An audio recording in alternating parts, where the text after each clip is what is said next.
دوستو، آج ہم ایک نئی خوفناک ہارر سٹوری کا آغاز کرنے جا رہے ہیں۔ ایسی کہانی جس میں ہے خوف، اصرار، سنسان گاؤں اور ایک ایسا کالا سایہ جو ہر رات کسی نہ کسی کو اپنے ساتھ لے جاتا ہے۔ اگر آپ پوری کالا گاؤں ہارر سیریز دیکھنا چاہتے ہیں تو ابھی چینل کو سبسکرائب کریں اور ویڈیو کو لائک ضرور کریں، کیونکہ یہ کہانی ہر نئی قسط کے ساتھ مزید خطرناک اور خوفناک ہوتی جائے گی۔ سیاہ پور کا سفر۔ بارش مسلسل برس رہی تھی۔ آسمان پر کالے بادل ایسے چھائے ہوئے تھے جیسے پورے شہر کو اندھیرے نے نگل لیا ہو۔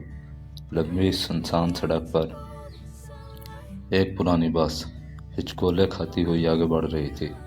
بس کے اندر صرف چند لوگ بیٹھے تھے۔ ہر طرف عجیب خاموشی تھی۔ بس کی آخری سیٹ پر بیٹھا ایان کھڑکی سے باہر دیکھ رہا تھا۔ بارش کے قطرے شیشے سے ٹکرا رہے تھے۔ ہر چند لمحوں بعد بجلی چمکتی اور جنگل کے لمبے درخت چند سیکنڈ کے لیے نظر آتے۔ ایان نے جیب سے ایک پرانا خط نکالا۔ خط پر اس کے دادا کا نام لکھا تھا: اگر کبھی سیاہ پور آؤ تو حویلی کے پچھلے کمرے کو مت کھولنا۔ ایان ہلکا سا ہنسا۔ لوگ بھی عجیب کہانیاں بناتے ہیں۔ اسی وقت اس کے فون کی اسکرین روشن ہوئی۔ ایک انجان نمبر سے میسج آیا: سیاہ پور مت آنا ورنہ تم بھی مر جاؤ گے۔ ایان کے ماتھے پر شکن آئی۔ اس نے فوراً نمبر پر کال کی لیکن نمبر بند تھا۔ اچانک بس کے ڈرائیور نے ریئر مرر سے ایان کی طرف دیکھا۔ اس کی آنکھوں میں عجیب خوف تھا۔ آپ پہلی بار سیاہ پور جا رہے ہو؟ ایان نے سر ہلایا۔ ہاں، میرے دادا کی حویلی ہے وہاں۔ یہ سنتے ہی ڈرائیور خاموش ہو گیا۔ چند لمحوں بعد وہ دھیمی آواز میں بولا: کاش آپ واپس چلے جائیں۔ ایان حیران ہو گیا۔ کیوں؟ ڈرائیور نے کانپتے ہاتھوں سے اسٹیئرنگ پکڑا۔ یہ گاؤں ٹھیک نہیں۔ یہاں رات کے بعد کچھ اور ہی جاگ جاتا ہے۔ بس کے اندر بیٹھے باقی مسافر فوراً خاموش ہو گئے۔ ایک بوڑھی عورت نے فوراً اپنی آنکھیں بند کر کے آیت الکرسی پڑھنا شروع کر دی۔ ایان اب تھوڑا بے چین ہونے لگا تھا۔ آخر ایسا کیا ہے اس گاؤں میں؟ ڈرائیور نے جواب نہ دیا۔ اس لمحے بس اچانک زور سے بریک لگاتے ہوئے رک گئی۔ تمام مسافر گھبرا گئے۔ کیا ہوا؟ ایان فوراً کھڑا ہو گیا۔ ڈرائیور کے چہرے کا رنگ اڑ چکا تھا۔ وہ کانپتی انگلی سے سامنے اشارہ کرنے لگا۔ ایان نے شیشے سے باہر دیکھا اور اس کا دل ایک لمحے کے لیے رک گیا۔ سڑک کے درمیان ایک چھوٹا بچہ کھڑا تھا۔ سفید کپڑے، ننگے پاؤں، بھیگے ہوئے بال اور اس کا چہرہ مکمل کالا۔ ایسا لگ رہا تھا جیسے کسی نے اس کے چہرے پر سیاہی پھیر دی ہو۔ بجلی زور سے چمکی۔ اس بچے کی سفید آنکھیں صاف نظر آ رہی تھی۔ بس کے اندر ایک عورت چیخ پڑی: یا اللہ، یہ پھر آ گیا۔ ڈرائیور فوراً زور سے کلمہ پڑھنے لگا: اس کی طرف مت دیکھنا، کوئی بھی کھڑکی سے باہر مت دیکھے۔ لیکن ایان کی نظریں اس بچے پر جمی رہی۔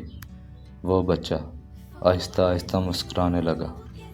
اس کی مسکراہٹ غیر انسانی تھی۔ پھر اچانک وہ بچہ غائب ہو گیا۔ پورے جنگل میں عجیب سی سرگوشیاں گونجنے لگی۔ ایان نے حیرت سے ادھر ادھر دیکھا۔ وہ کہاں گیا؟ اچانک بس کی چھت پر کسی چیز کی آواز آنے لگی۔ تمام مسافر خوف سے کانپنے لگے۔ ایک بچہ رونے لگا۔ ڈرائیور چیخا: سب لوگ سر نیچے کر لو۔ ایسا لگ رہا تھا جیسے کوئی چیز بس کی چھت پر رینگ رہی ہو۔ پھر اچانک بس کی کھڑکی پر ایک ہاتھ آ کر لگا۔ کالا، جلا ہوا، لمبی انگلیوں والا ہاتھ۔ ایک عورت زور سے چیخ پڑی۔ ایان خوف سے پیچھے ہٹ گیا۔ اس لمحے کھڑکی کا باہر وہی کالا چہرہ نمودار ہوا، وہی بچہ الٹا کھڑکی سے چپکا ہوا تھا، اس کی گردن عجیب انداز سے مڑی ہوئی تھی اور وہ مسلسل مسکرا رہا تھا۔ ایان کی سانسیں رکنے لگی۔ یہ انسان نہیں۔ اچانک بس کے اندر کی لائٹس بند ہو گئی، ہر طرف اندھیرا پھیل گیا، صرف باہر چمکتی بجلی نظر آ رہی تھی۔